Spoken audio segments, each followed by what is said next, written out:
in this space. Thank you all that can make it this afternoon. It does look like at the moment we have a smaller crowd with us, which is actually great. So if you guys have questions, we'd encourage you to ask them as we go along, and maybe we can make this really interactive. I will remind folks this is a briefing meant for legislators. So if you're here from the press or if you're here from the public and you have questions, we are happy to answer them potentially after the meeting. Or if you want to find any of us during the day, happy to share emails. But right now, when I was saying to make this interactive and to call for questions, we will prioritize the legislators in the room that have any questions. The topic we're discussing tonight is education and workforce. We have a few members of the governor's administration here, both on stage and in the audience, that can help answer questions. And our goal is to share a little bit with you about how our administration approaches these two topics, help with a foundation of knowledge, and start laying some groundwork for some of the things that we're going to be advocating for this session. So without further ado, because we are going to have a hard stop at 5:15, I'll be keeping an eye on the time. I'm going to turn it over to our first speaker. And again, because it will allow, so if you have questions as people are presenting, just feel free to raise your hand and we'll make it as interactive as possible. So with that, Commissioner Harrington. Hi everyone, my name is Mike Harrington. I'm the Commissioner for the Vermont Department of Labor. Good to see some familiar faces in here. For those that I haven't met before, look forward to connecting with you after today's session. Just by way of background, the Department of Labor covers areas like unemployment insurance, workplace rights, workplace safety, workers' compensation, and then two areas today really around workforce, which we'll be talking a lot about. But more of the presentation that I have for us today is around workforce data. And so as we're talking about the fact that we need to make meaningful change in the area of how we approach Vermont's labor force and our workforce, we need to understand the issue, why we have dissatisfaction with where we are right now and the vision on where we want to go. And there's no better way to do that than to better understand the current state of play. We're going to talk about the population and how that boils down into Vermont's workforce and also the challenge that we see. One of the things I'd ask you to do is just as I'm going through these slides here, in your mind I'd like for you to envision a bucket. And in that bucket, there's water being poured into the bucket, but there's also holes in the bucket and the water is dripping out of the bucket. All right, now just hold that in your mind as we go through this. This information comes from a variety of different sources, but it was mainly came out of our Economic and Labor Market Information Division. So when we talk about Vermont's labor force, our total labor force is about 336,800. When we talk about how much of that labor force is actually participating in the labor force, it's 61.7%. We'll talk more about what's known as the labor force participation rate, that 61.7. When we look at the number of open jobs in our labor force, we have about 23,000 open jobs. And when we look at our payroll, which is actually filled jobs, we have 302,100. That does not include self-employed and unemployed individuals. So you may say, okay, why does our labor force have 336,000 people in it, but our payroll only has 302,000 people in it? And that's the discrepancy there. Vermont's unemployment rate is currently at 2.5%, and the number of unemployed people in Vermont is at 8.4 thousand people. And just so you know, we'll get into the numbers on a trend scale, but both our unemployment rate and the number of unemployed people in Vermont is at a historic low. So wait, Commissioner, before you keep going, if you go back, so just to really zoom in on that, there's 23,000 open jobs, but only 8.4 or 8,000-ish unemployed people to fill 23,000 open jobs. Correct. So even if and that's assuming every unemployed person in the state had the right skills and lived in the right location, if we were able to put them back to work, and we still would be not even halfway through the number of available jobs that we have open. And we'll talk a little bit more about what that ratio looks like. Yeah. So when we talk about Vermont's population, some of this is based on new census information, which that data is still being culled through by the U.S. Census Bureau, so we don't have the final releases of all that information, but we do know that Vermont's population increased to 647,064.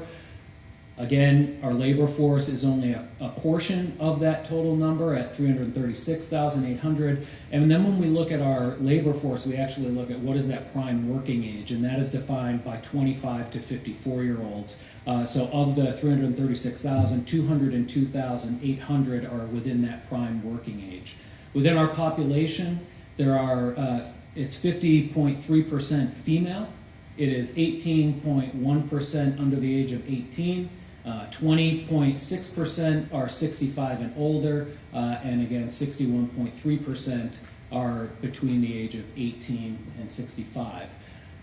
Here in Vermont, 11 out of the 14 counties had population growth when we looked at the census. However, none of them saw labor force growth. So again, when we look at these numbers, envisioning how many within our population are under the age of 18 and will be entering our workforce, and then obviously those who are aging out, the 65 and older. And so again, those create a number of concerning measures for us, and I see there's a question back there. Yeah, I just wanted to make sure I knew the folks that are in the labor force. Sure. What age does it start at? Male, female, what age does it stop at? What do you consider your labor force? So there's another slide on here when we talk about the labor force participation rate and what that trend has looked like. So you age into the labor force at 18, but you never age out of the labor force. So one of the things you'll see in that data is that our labor force participation rate has declined over the years. We can surmise that much of that is related to people getting older in Vermont. And we recognize that with Vermont's aging population, that creates a challenge for our labor force participation rate.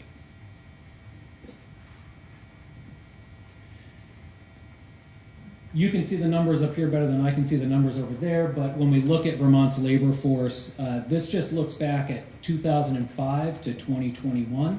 You can see that we saw that decrease in our labor force beginning in 2020 and in 2021.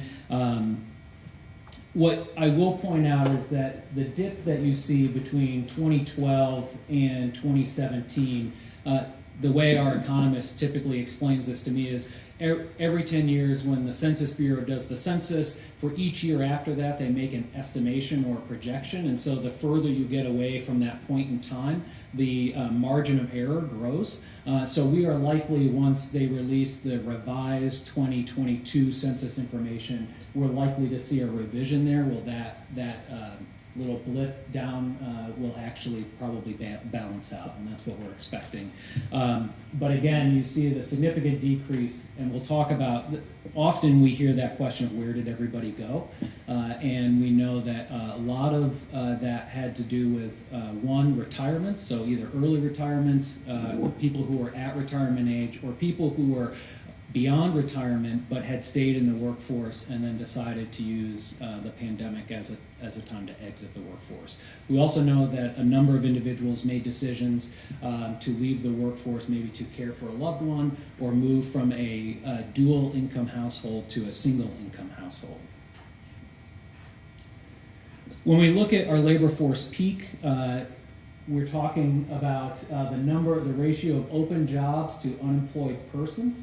And so if you imagine that kind of 1-to-1 is the sweet spot, so for every one person, there's one job available, you can see that we've hovered around the 1 mark for quite a while. And you can see with the pandemic in March of 20, and then a significant increase heading into 21 and 22. And again, with the current rate, we're looking at about a 3-to-1. So for every one unemployed individual, there are 3 available jobs.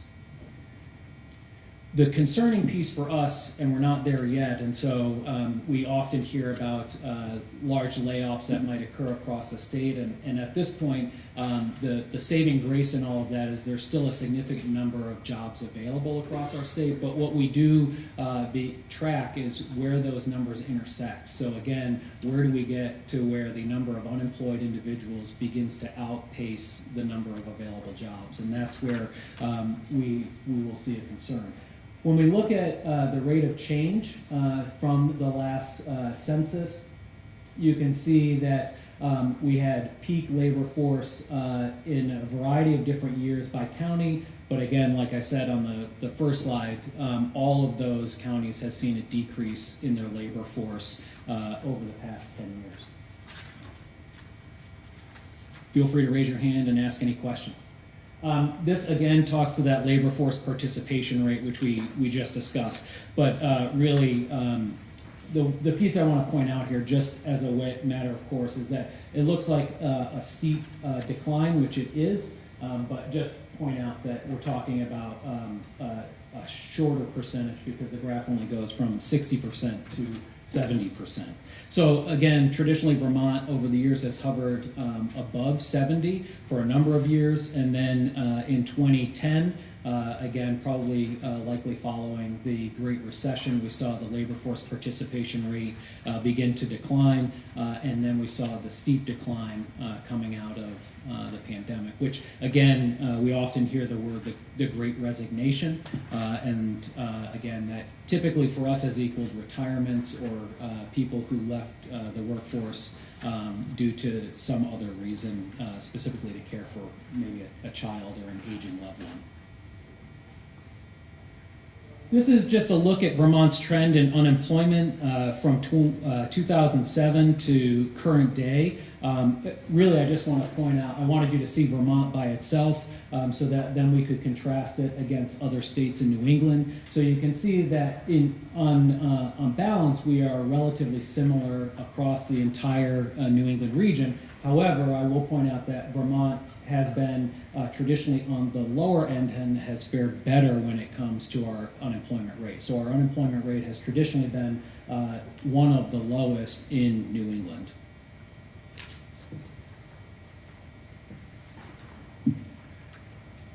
When we look at percent change in payroll jobs, so again, this is not just to point out the graph. So across the horizontal axis, we're looking at years, everything from December of 2007 to August of 2021. On the left-hand side of the vertical axis, we're looking at just the change in the payroll workforce. So again, if we start at 0, which brings us back before the last recession, what we saw was the decline in payroll jobs, and then an increase in passing the 0 mark in 2013, and again, you can see that Vermont did not suffer as significantly during the Great Recession. However, our rebound also was not as significant heading into the pandemic, and then you see the significant impact that the pandemic had on Vermont's payroll jobs. I also want to point out, and one thing here is that this is jobs filled, so this doesn't include available jobs. We're just talking about payroll jobs. So again, jobs that are currently filled where individuals are earning wages. But this doesn't tell the whole story, and what I really want to highlight is this next page. And so a lot of what you'll hear us talk about here today is the fact that we've got essentially the story of two Vermonts, right? Our metropolitan area or capital region and the rest of Vermont. And so when we look at this slide, we've broken it out by Vermont, the Burlington metropolitan area, and then the rest of Vermont excluding Burlington. Again, so the green line is Vermont, which is the previous slide, but then when we look at these two trends, all of the growth that we saw from the last recession predominantly occurred in the Burlington metropolitan area, but we saw an even more significant decline in all of the areas outside of the Burlington metropolitan area when we talk about job loss from the pandemic.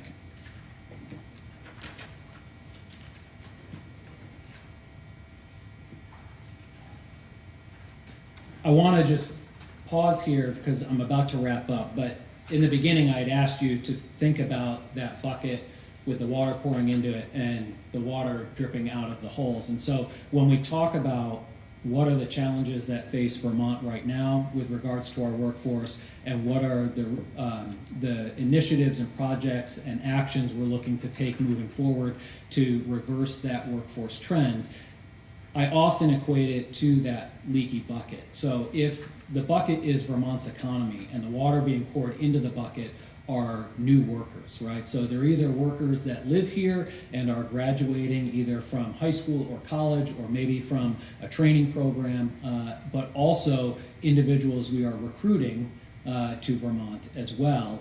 When we think about how do we fill that bucket, we can't just continue to put new people into the bucket, right? We also have to talk about how do we plug that bucket. And I often consider those holes the barriers to employment. So what are the things that either prevent people from entering Vermont's workforce, or what are those things that are causing workers to leave Vermont's workforce? And so you'll hear a lot of the initiatives going forward, not just on how do we train and upskill Vermonters to fit the needs of our employers, but what are the actions we're taking to encourage people to stay in Vermont. So whether it's challenges around housing or childcare or affordability, those are all areas where I would consider them holes in our bucket that need to be filled. So again, it has to be a dual approach, not only pouring water in, but how do we patch the holes in order to fill the bucket. So with that, I will wrap up by saying every 2 years we put out this brochure.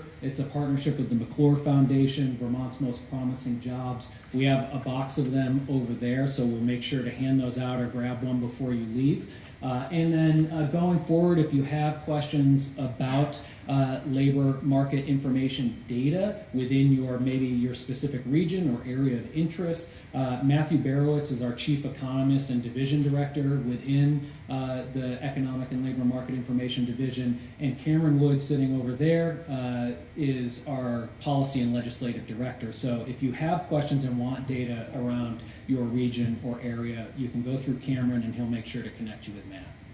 Yes? Yes, hi. Rep. Austin from Colchester. Good evening. So, I mean, I'm just reading the paper that Beta, the electric airplane manufacturer, is going to be hiring hundreds of jobs. And then there's like a chip maker for satellites at Hula that's going to be needing hundreds of jobs. And I'm just wondering, I'm concerned that they won't be able to find them. And is there some, and maybe Secretary French can talk about this in terms of coordinating with UVM and Vermont, the Vermont University, and just kind of having like a pipeline, from these colleges to these businesses that are very exciting and will be hiring. Yeah, and two of the presenters here, Secretary French and Director Bayandalillo, who is the head of our state workforce board, are intimately engaged with how do we coordinate and how do we align our resources and our efforts so that there is a pipeline and it's not disjointed. We're not working at cross purposes. I do think the challenge we face is one at the national level. And so we are constantly having that conversation of how does Vermont differentiate itself, because every other state would share something similar to this if they were giving a presentation in terms of workforce. And so when we talk about that, identifying our strengths and how to really highlight and build off of those strengths is key. Any other? Yes, ma'am. So of the 23,000 open jobs, do we know the area that these jobs are available in? Is it in the Burlington region mainly, or? So what I should have pointed out on that first slide with all the numbers, most of those numbers are statistical numbers based on a survey sample conducted by the U.S. Census Bureau that goes through the Bureau of Labor Statistics at the federal level, and then our team uses that data. So again, it's a sample size, it's a statistical number, not necessarily we know each and every one of those 23,000 jobs and where they're located. There is some sub-data that comes in terms of where those jobs are located, but not necessarily by employer. What we do know is the state, out of the Department of Labor, operates a job board, similar to like Monster.com or Indeed, and so our state job board, which is a requirement under the federal government. But what we saw is a significant uptick for a variety of different reasons. But during the pandemic, we usually had anywhere from 18 to 20,000 jobs posted on there. I think we've actually seen a decrease, which is not surprising where we are now, being around anywhere from 11 to 13,000 job postings. So from that data, we are able to identify not just the sector they're in, but where are they located and what are the employers looking for talent. But there are a number that are often engaged with our Agency of Commerce and Community Development with regards to how do they grow their business here in Vermont. And so we often work closely with ACCD on how do we link up from the employer side and the talent side to meet the needs of the employer. All right, what's just an interesting time, we'll keep moving. Rep. Austin and Executive French. I would say your question hit the nail on the head. When we see the low employment rate, that's something a lot of people celebrate, and it is a good thing. But the flip side of that is if you're an employer and you're looking at growing a business in Vermont, you're like, there's no bench, right? Like, there's a very low employment rate, so where am I going to find the employees to fill these potential positions that I'm creating? And one of the things we'll talk about more too in terms of like how do we solve this issue, right, is we have really specific workforce programs, but there's also things we should recognize around childcare, housing, affordability, right, other quality of life issues that will make Vermont a place that families want to be and that families want to stay. And we'll hit on a few of those things too as we go along around the pipeline question that you raised between Tori and Secretary French here in a moment. So this was a helpful kind of table setting to see the context in which we are working in right now and some of the work that we need to do as a state to sustain ourselves. And so now I'm going to turn it over to Secretary French to talk about the administration's vision for a cradle to career continuum in terms of how do we try to expand our labor force, starting with our earliest assets, our kids, and then Tori will continue the conversation in terms of higher education and training. All right, Secretary French. Good afternoon. Dan French, Secretary of Education. I'm joined today, Deputy Secretary Heather Boucher is there, and also Ted Fisher, who you might recognize in the State House, is our Communications and Legislative Affairs Director. To Representative Austin, your prompt and Kendall's comment. Whoop, just hit something there. Now I totally blew that. It's been a long time since I've been in the classroom with a pointer and dang. The right one should be forward. Is that right? That one will catch up. Yeah. I can also manually do it. So. I broke it already, that's great. I'm also known as being a technologist, so it's thank you.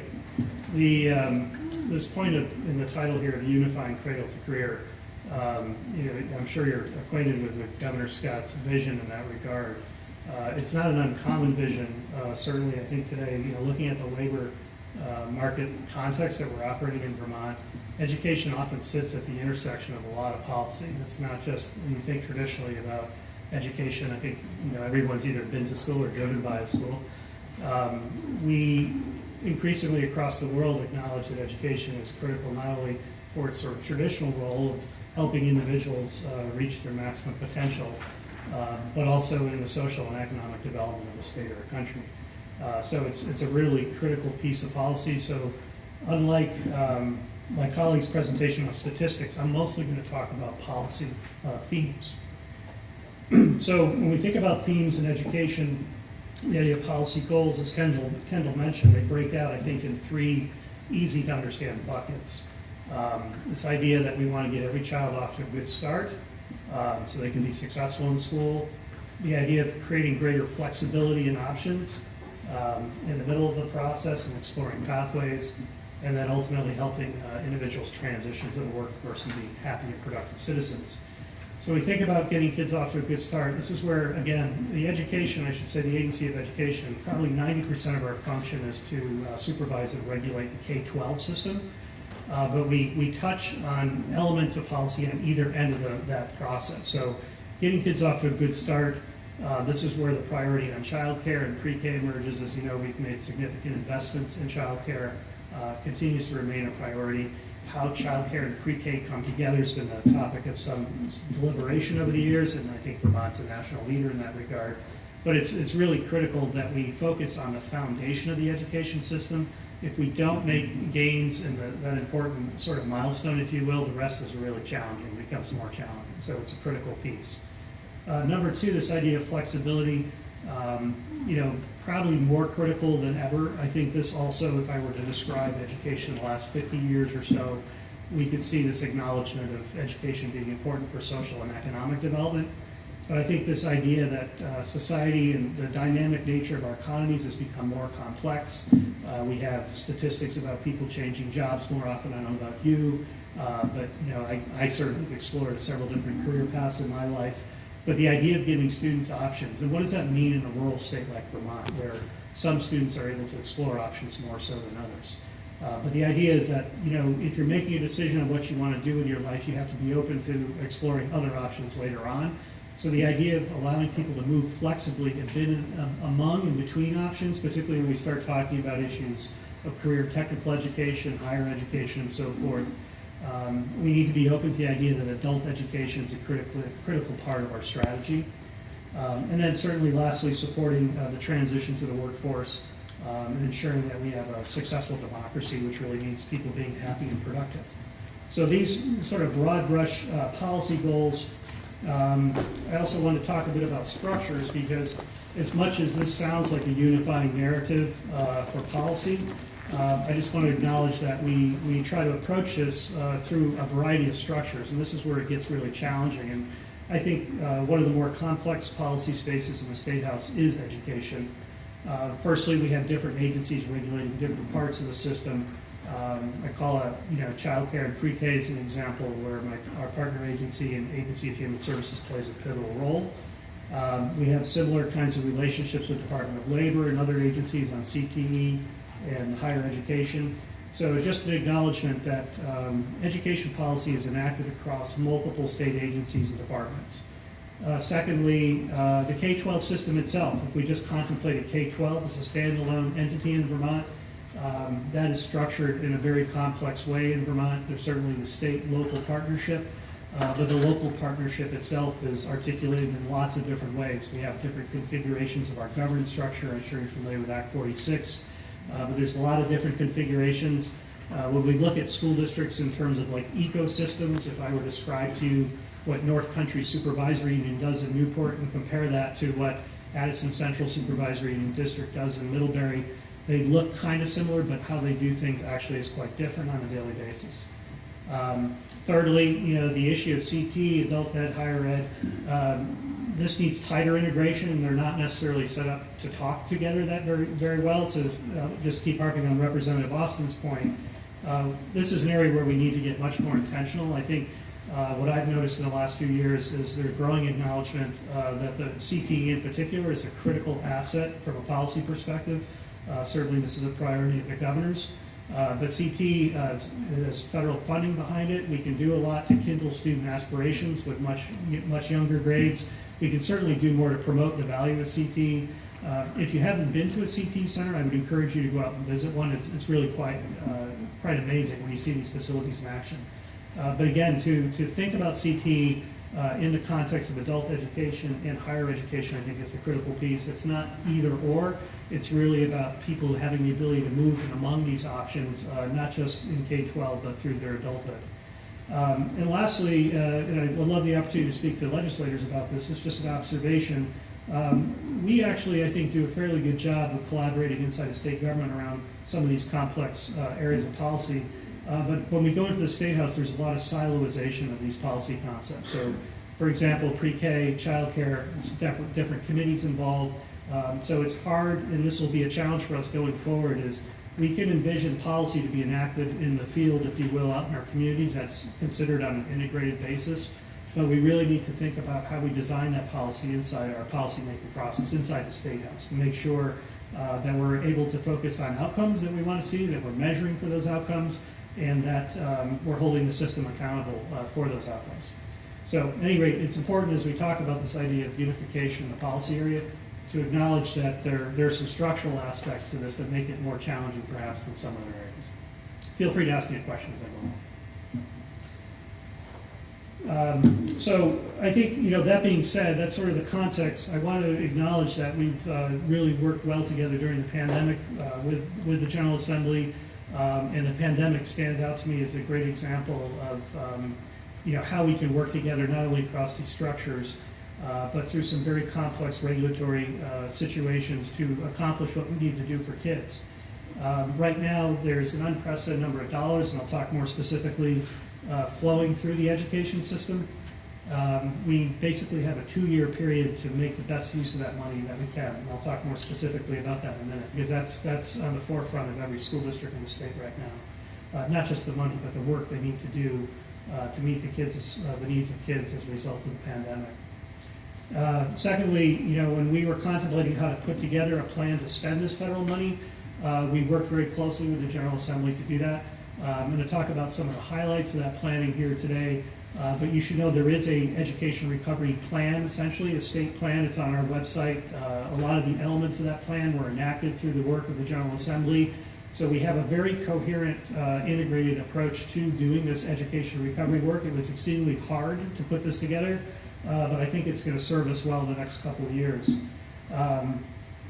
And we also had some work the General Assembly charged us with to strengthen the regulatory approach in K-12 education. Actually, when I was a superintendent, I never would get excited about the idea of new regulation, but I think this was long overdue, and I'm excited to say that we're going to be strengthening, in particular, our quality assurance regulations in education. That should help, I don't want to use the word drive improvement, but we need to think about strengthening the structure of our K-12 system, and that really gets to the ideas of, what is local control, what is the state responsibility, and we have the opportunity, I think, as a state, more so than other states, to really lean into that partnership of local control versus state responsibility and make it a very successful education system, if not the best in the country. So in terms of the recovery work in particular and some of this opportunity, approximately $442 million has been flowing through the education system, the K-12 education system, to address student needs during the pandemic. The bulk of that, about $283 million, is really available for this idea of recovery. When we were doing our recovery planning, we basically determined to focus on 3 issues, and these 3 priorities are really the guideposts, if you will, of a lot of investment that's going on inside the education system. We have an elaborate visualization of the data. If you're wondering what your district is spending on, you can go in there and you can see across the state how people are leveraging these dollars. I will say this money, the $442 million, 90% of that is controlled by local school districts. So when we talk about what the state's doing with money, it's important to acknowledge that we have the 10% of the pot money. But the 3 buckets, particularly in year 1 of the pandemic, you certainly remember we literally had to shut down the K-12 system overnight and go fully remote. And after that first year, the priority was re-engagement, how to get reestablish the connections with kids and their communities. So we made a significant investment in that year 1 in summer and after school programs. Very successful collaboration, public-private partnership, which is necessary to enact these types of programs across the state. But the campaign was called Summer Matters. You might remember that. It was really, I think, an important first step in heading into recovery. Now that our schools are back open this year, knock on wood, is going more or less normal, as much as it can be normal in this context. Really, the focus of the recovery shifts to 2 other areas. One are academics, and the other is social emotional needs. And I list some of the discrete investments that are being made in those areas, but I thought I'd also just sort of highlight some of the data behind this. So one of the things we did very early on as we contemplated making these unprecedented investments in our education system, we wanted to establish some metrics right up front to measure how are we doing, like what's the need out there. So in terms of sort of, I'll call them baseline indicators, and starting with the academics, we knew the money goes away in 2 years, so we have to make an impact in 2 years. The decision we had to make right up front was, do we have the time to create new measures? And it takes a lot of time to do anything in education, and we decided right off that we didn't have the time to create new measures. So we fell back on the measures that we already have. This means the state assessments that we do on an annual basis in schools. You might be familiar with the term SBAC. So every school administers these tests at the end of the school year. We decide to use those as a measure as we get into the recovery work. And also we have a national assessment. It's really the only assessment given across the country that every state participates in. It's called NAEP, the National Assessment of Education Progress. So we're looking at these data, and what's coming up behind me here in a second. No, it's behind me. There it is sort of how we call these the initial results on the end of the school year last year.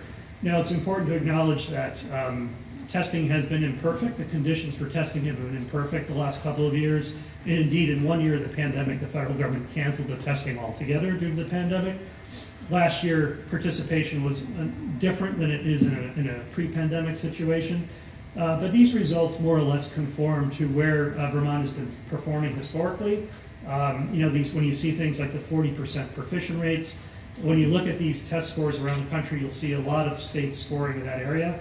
We're not satisfied with this performance level, but essentially this is our baseline data as we begin this intensive period of work in the next 2 years. We're hoping to move the bar, if you will, on student academic performance.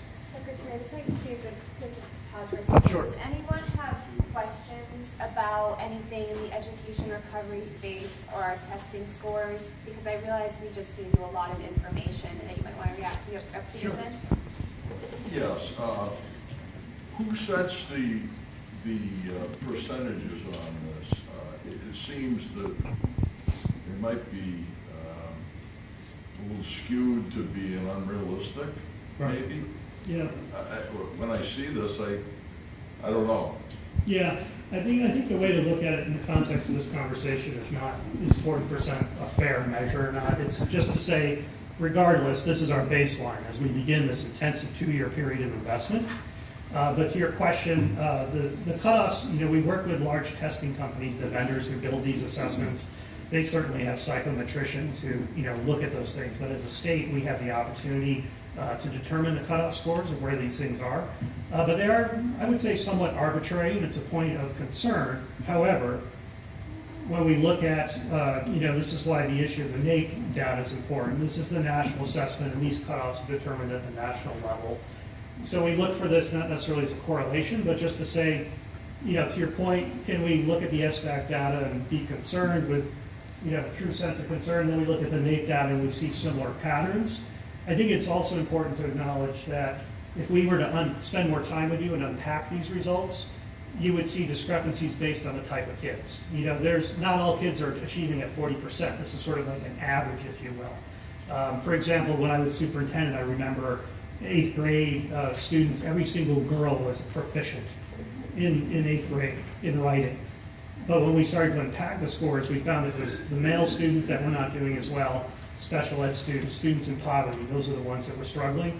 And what we see in the national data with NAEP is really the story here, not only at the performance level, but when we start to unpack the level, is those students that are at more risk now because of the pandemic than they ever were before.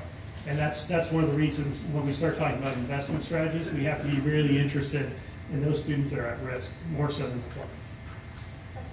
Yeah, there are 2 different ways of testing in these things. You can either do the percentile of where you are, where the school is, or where the student is based on the total, the 95 percentile, and I can't remember what the other, there's 2 names. One Percentile ranks. Standard, it's more of what you learned.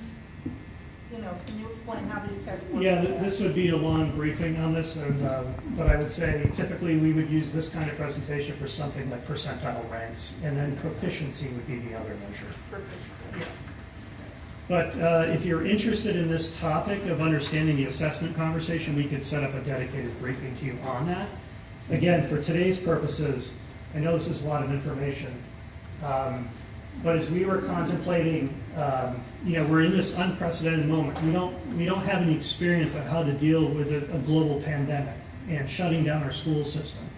We had to make some decisions around what are the priorities, how do we measure them? So we fell back on some of the measures that we already had. And similarly, we had to create some measures for the social and emotional needs of students. So this is an area where we're really just developing this. We work with our partners at AHS to kind of understand what do we already have for data, because we hear a lot from schools about anxiety levels of students, behaviors, a lot of concern about the impact of the pandemic from a social and emotional perspective. So this is just a list of some of the metrics that we're beginning to track. Again, these are examples of metrics that we already had in our portfolio of metrics. But just to let you know, as we're thinking about are these investments going to be successful or not, we're really looking at a series of measures. This is really getting slow here. Oh, here we go. We're looking at a series of measures that allow us to focus on academics and social emotional needs. Those are the two big domains of activity. So, all that being said, the other aspect of the recovery, I think when we think about this money, there's two things we think about inside the administration. One is we need to address the needs of kids in our schools as a result of the pandemic. So there's immediate needs that we need to address. The second point is we need to, as much as possible, because these are one-time funds, focus on strategic things that can help improve the education system after the funds are gone. So it's a mixture of both things. One, we want to deal with the immediate needs of kids, which we're thinking of in terms of academics and social emotional needs. But we're also trying to make strategic investments that will improve the education system after the federal money is gone. So what's left of the landscape after the recovery period is over. So first one, again, CTE, important tool or lever we could pull on. The governor's been targeting gear money, which is another source of money we've had in recovery, to really put significant emphasis on CTE, and we invite you to share that priority with us. This is meant, you'll start to see more on this. We're doing a major CTE marketing campaign to really get the word out about CTE. CTE is for all kids. It's not for some kids and not others. It's really for everyone. We're investing in innovative programs. Someone mentioned beta technology. We're putting money into electric vehicle, innovative programs in housing redevelopment. And we're also, a big thing I was going to call out here is focusing on the CTE funding system as a priority. So we have JFO's commissioned a study of CTE funding. The theme here is we want to eliminate barriers that might prevent kids from accessing the system. We think the CTE funding system might create some disincentives. So JFO, that report will come back at some point during the legislative session. We hope to turn that into some sort of legislative action relative to improving the structure of the CTE funding system. We're doing a major analysis of education workforce. This is being done by an outfit out of Colorado. They're the same folks that are working on the CTE funding analysis, but we'll have that report coming back sometime mid-session that will tell us, what is the condition of our education workforce. The pandemic hasn't been the best recruitment tool in education, and it does, as I travel around the state this fall, it varies considerably from area to area. So not every district in the state has a lot of vacancies, but everyone has very shallow recruitment tools right now for sure.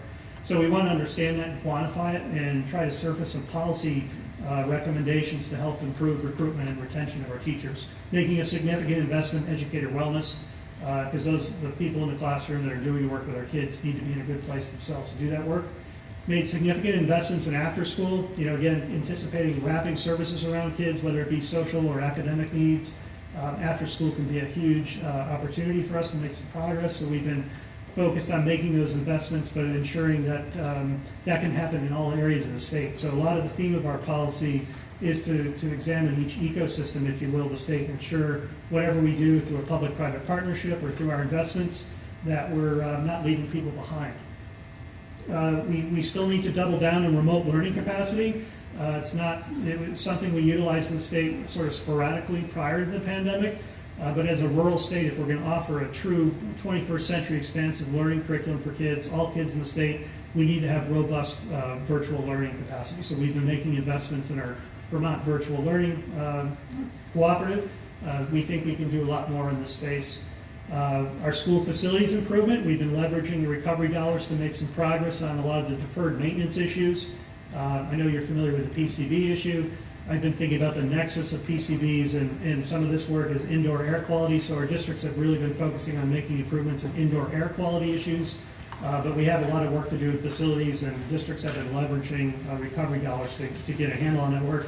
And as I mentioned previously, I think a fairly exciting opportunity to really move the needle on not only those test results, but just the overall quality of the education system, is new district quality standards, and basically just really strengthen the regulatory framework that will provide greater public assurance on both the quality and equity of our education system. Policy priorities, and I'll sort of wrap on this slide, be open to some more questions. Policy priorities going into legislative session in education. As I mentioned, the CT funding system, we're anxiously awaiting that report to come back. We've been doing some work with national partners on computer science, and we think this is an area we could make some improvements as a state to put a priority on computer science as a requirement for students, but also to engage some of our businesses in the state to help us plan how to improve computer science education. Basically, computer science nationally is emerging as a discrete academic discipline like math or science. Computer science is essentially starting to stand alone on its own merits as a discrete academic endeavor. We want to strengthen adult education. We have, again, here a mixed delivery model. We think we can make some progress here. It has to be a part of this sort of integrated, coherent model between CTE and higher education. So there's some work there we think would be an important priority. School safety is emerging as part of a larger initiative on violence prevention, but we'll be bringing forward some recommendations on basically to shift what have been recommendations on school safety to make them more requirements. We're at that point, I think, as a state. I look back on my career as a principal and a superintendent. Maybe 15 years ago, we started to think about physical security of buildings, and then that changed into planning, all hazards planning, and then more recently we talked about behavior threat assessment. All three of those things, physical security, planning, and behavior threat assessment, essentially have just been recommendations for schools. We've had a lot, if not most schools, participate in those activities, but we think it's imperative now that we move forward and start requiring these. Basically, safety is non-negotiable. We want to continue to make progress on anti-hate curriculum and racial equity policy. We introduced some ideas on this last session. You might be familiar with our mascot policy initiative. Again, not imposing from the state what needs to happen, but the state has an interest in anti-discrimination and promoting equal and high-quality education for all students.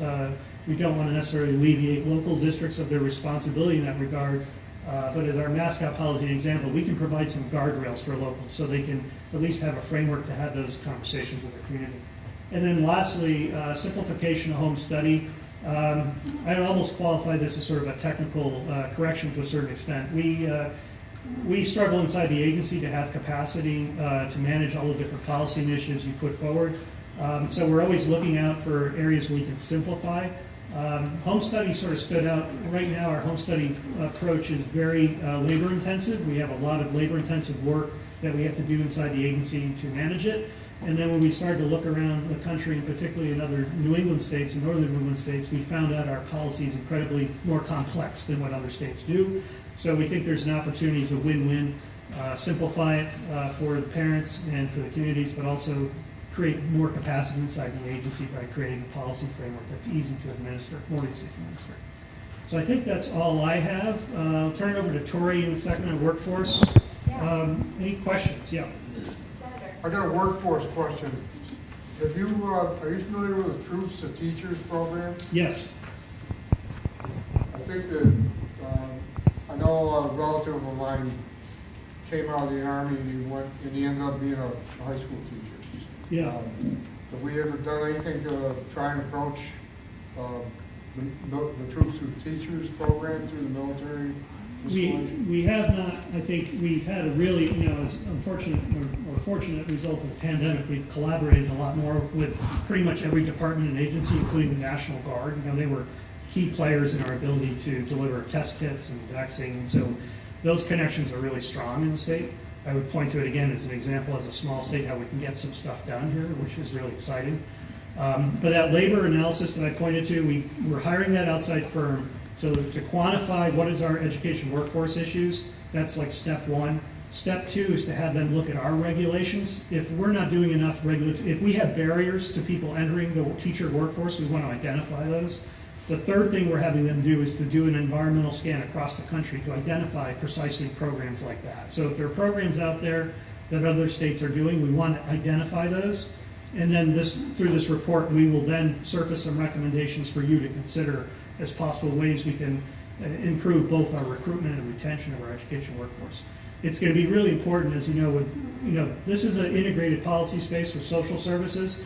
These areas, to Commissioner Harrington's data, people aren't necessarily being enticed to social service professions right now for pay for a number of reasons.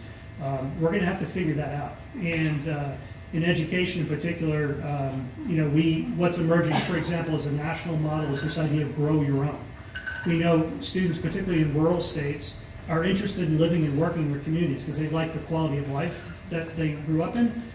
We need to create a more clear pathway for them to go into education jobs in their communities. So reaching out to people that might want to be paraeducators, helping them become teachers, helping them become principals. So there's some good stuff we can do in that space. So hopefully we'll get some of those ideas surfaced through the workforce study. There's a question over here. Yes, sir. Going back to page 11, your expansion of remote learning capacity. Right. What age and grades are you talking about there?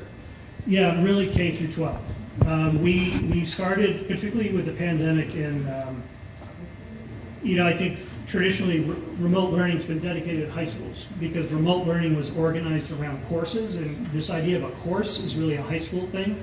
If you think about your elementary school experience, you had a class, right? You had a single teacher probably who taught you math, reading, and so forth.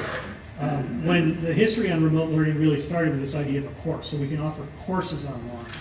But more recently, particularly as we got into year 2 of the pandemic, we started to make more investment in the elementary space because, when we start thinking about kids in grades K through 3, for example, though remote learning isn't probably that appropriate for kindergartners, but we start thinking about that grade span of K through 3, a lot of the learning they do is important skill development, so math, reading skills.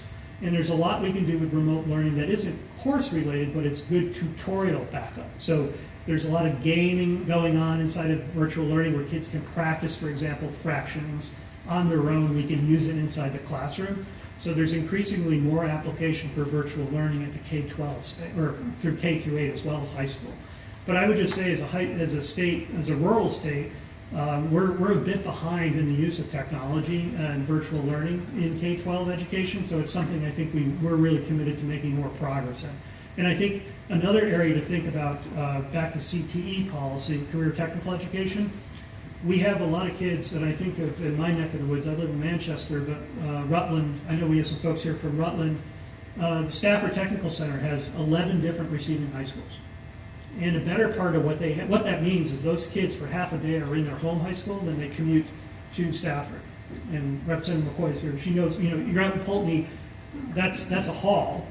And Stafford then has to coordinate the academics with all those different sending high schools, and their academic programs are totally different to a certain extent. So the idea of using virtual learning in the CT centers for students to maintain academic progress, so they can take their core academics so they don't have to spend all the time on the road going back and forth, I think has a lot of merit for us as well. So bottom line is we need to keep making those investments in remote learning so that it becomes more available to everyone and everyone starts to understand the application of it. It wasn't just a pandemic thing. We jumped into it in the pandemic because we had to, but there's more we can be doing as a state in remote learning. Absolutely. Thank you. Okay. So thank you, Secretary. So just to be clear, because I know remote learning for a lot of us, if we have kids, can be a very kind of triggering word, right? If you're trying to balance your kids at home while you're at work. We're not advocating that we're going back to remote learning. Yeah, we're saying what can we be doing to leverage technology to kind of level the playing field of offerings for students across the state. And it's a good, people think about it now, it's a trigger word from the pandemic, right? But I think some of you know I taught when I was principal at Canaan for 15 years. So Canaan's pretty far away. We put the R in remote learning, basically. We used to say we did everything through remote learning, even driver's education, not the driver's part, okay? But we literally, not the driving part, but we did everything through remote learning up there. And we offered conversational Chinese, but rural places around the world really understand the importance of bringing a 21st century curriculum. So it isn't about the pandemic, it's about really just taking advantage of this significant opportunity, unprecedented funding to catch up and make some progress and think about more flexibility and more options for kids. Exactly. I think that Yeah. expanding the options that you could have, if we could do more online. If you want to Yeah. take a Latin course Sure. that's not offered in your high school, it could be a really exciting thing that we could offer students. So in the interest of time, Tori and I are going to try to wrap this up and bring it home. And again, if folks have other questions based off of anything you've heard tonight, I'm in the State House every day. I think most of you here know where to find me, as mostly Tori and Secretary French and Commissioner Harrington are too. So again, if you think of more questions, again, just reach out. So Tori, why don't you kind of bring us home in terms of when we talk about the rest of the spectrum here in terms of training, workforce development, more or less after you exit high school. Right, so everything that we talked about today, I think we need to think about it on a continuum, and I'll try to be brief because I know I don't have much time. But the ideas of connecting education to our workforce crisis makes a lot of sense, because building an education system that's incredibly strong cradle to career is probably our best long-term strategy at creating a sustainable feed into the labor force, as well as attracting new families here. But that takes time. Clearly the kid walking up on the bus is not going to be going to work next week. So we have to think about some of the data that Commissioner Harrington shared, which kind of shows that there's some need for immediate corrective action. So just, summarizing, all of our counties in Vermont have seen labor force decline. We have significantly more jobs open than we have people to fill them. So, and wages are increasing substantially, as you all know, that, we all hear about the bagel shop in Burlington paying $25 an hour, right? So our approach has to be tailored both to improving our existing workforce system, but also getting new folks engaged in the workforce system. So just as a high level, our vision is investing in our current workforce, retaining more of our high school and college graduates, recruiting more working families into the workforce, and then continuous monitoring and improvement to ensure that the system and the money is being spent efficiently and effectively. So I'll go through this quickly just in the interest of time, but I think all of you know that workforce development touches almost every single committee probably in the legislature and every single agency in the state of Vermont. Everything could be considered workforce. Here, what we're just focused on are those who are really involved in kind of the nuts and bolts of the actual service delivery. But I think it's important to touch on what Secretary French said about how things are siloed. It's often harder to get workforce packages through because some of it might be going through healthcare, some of it might be going through commerce, some of it might be going through appropriations. So it's all completely, separate through the legislative process, and we need to make sure that we're focused on it from a 50,000-foot view. So we've got our government agencies. So if you think Department of Labor, that's like meat and potatoes of service delivery. That's internships, work-based learning, actually connecting folks to jobs. Agency of Education, our education and training, Hireability Vermont, which does work with folks who are disabled, and then ACCD, which does a lot of our marketing and connecting with businesses and Vermont training program. Education and training, again, you probably know who all of these folks are. I don't need to explain that to you. And then private and local partners, I just want to preface by saying there are far too many to include on this list. So if your favorite organization is missed up here, that's not a slight. It's just, these are some examples of the folks that we work with. And then the nexus between all of them is the State Workforce Development Board. So every person here has a seat at the table, has a way to connect with everyone because the system is so large and our tentacles are so large and there's so many different folks investing in this space. There needs to be one place for all of us to coordinate our efforts. And so that's kind of where the Workforce Development Board fits in. And then the other piece of it is that our funding is a little bit different. I mean, everyone gets state and federal funding, but I think when you're thinking about workforce funding, our state funding is for our top priorities. So recruitment, retention, training, wraparound services, and business supports. And then we've got federal funding, which some of you have probably heard of WIOA, or the Workforce Innovation and Opportunity Act, which is really focused on making sure that we don't leave anyone behind in the workforce. So that's our low income, marginalized, disabled adults, disadvantaged youth, and unemployed workers. And then, of course, again, there's too many to name, but there's a lot of nonprofit and private investment. So the idea behind our workforce strategy is making sure that we're using the federal sources to the best of our ability and then using the state funding to catapult us further. So we've done a lot of work, and I'm going to go through with each of the issue areas. We've worked with the legislature very well on investing in workforce. So in the past, we've invested a lot in CTEs, trades training, internships, work-based learning, and career placement. We've done a lot for regional workforce development, and we've invested a lot in training and upskilling.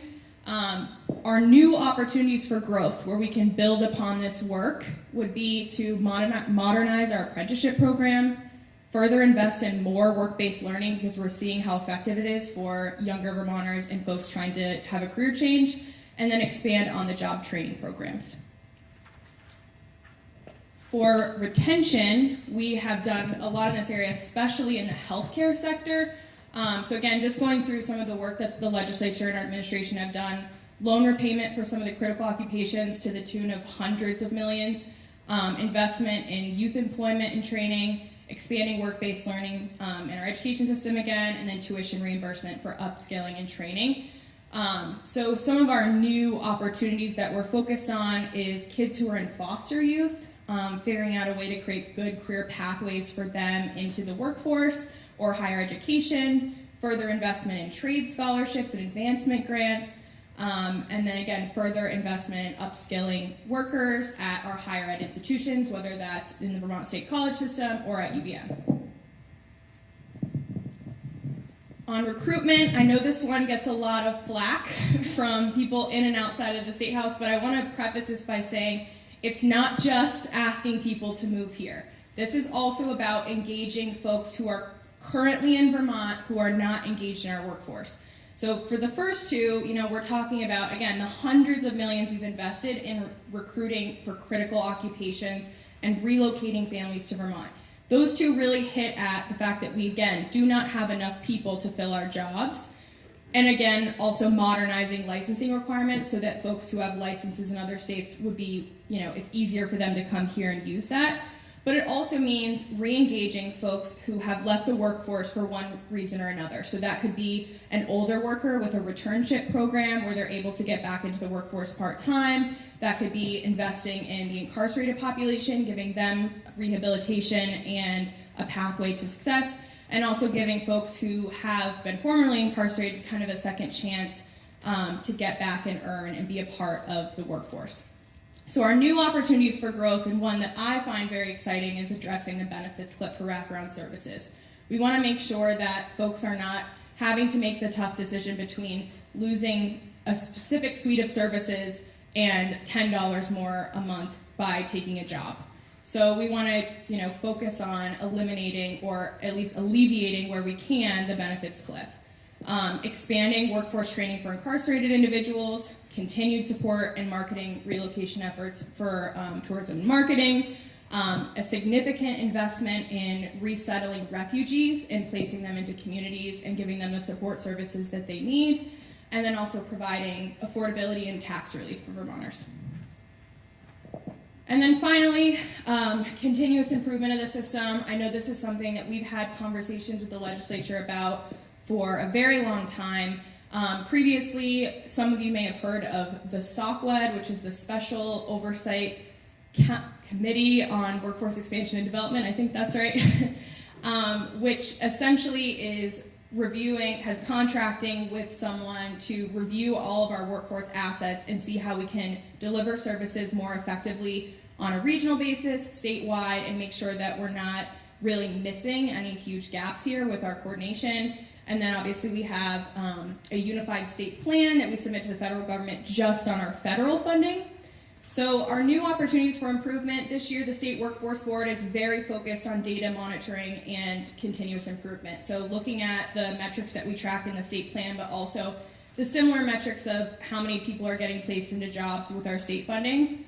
Consistent stakeholder engagement. So as you may know, we go around the state for ARPA listening tours, but also the State Workforce Board tours the state to talk to businesses in all 14 counties, and would love to hear from any folks that are from your constituencies.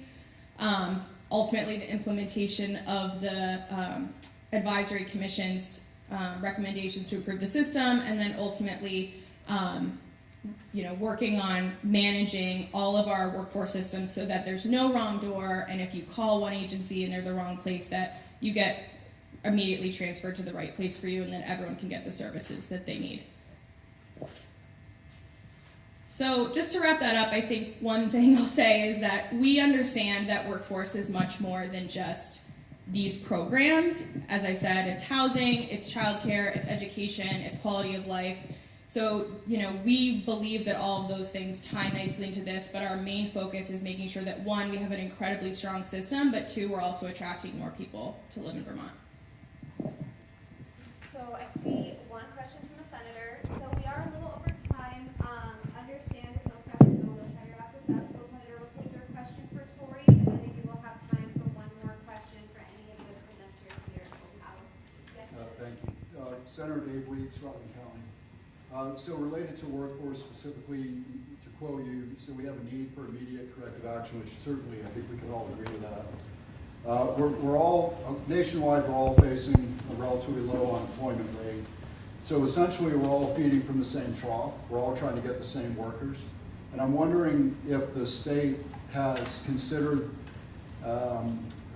motivating our federal representatives, our senators and our congressmen to utilize H-2B visas for temporary workers coming into the U.S., which is currently capped federally at 63,000 people for the whole country.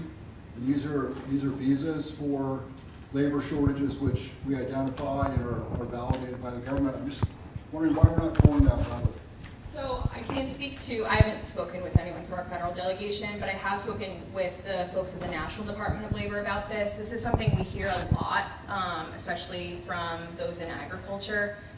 So it's something that, it's an ongoing conversation, but obviously it's not something we have the power to unilaterally change, but we agree with you in essence that we need to make sure that, that cap should be increased, especially for a smaller state like us who needs the help. Yeah, I would add, Governor Scott has reached out about increasing the number of refugees different than H-2B visas that Vermont can resettle and that we'd like to have located here. So some limited success. Obviously the pandemic over the past few years kind of a halt on a lot of things. But the H-2B visa area is one that we would love to explore more with you, and is something that we should be engaging our congressional delegation on and seeing what we can do on that cap. So Senator, I'd love to follow up with you on that piece. Any other questions for, yes? Hi there, Rep. Buss from Woodstock. Thank you. Good. I would like to get a little bit more information as to how you are going to address the benefits cliff. More to come on Friday in the governor's budget, and that drops. Yeah. But I'm glad you're interested, and I'll follow up with you on that too on Friday. We've all heard those anecdotal stories, right, where people are like, I can't take that extra $10 an hour, or I can't work that extra day, because if I do, I might lose my benefits, and then that's not financially viable for me. So it's something we've talked about for a long time as a state, how can we smooth that? And we'll be proposing one small, moderate, I'm excited about it, but step in that direction. All right, well, thank you all for coming. Have a great evening. Thanks for being with us. And again, if you have more questions, please reach out.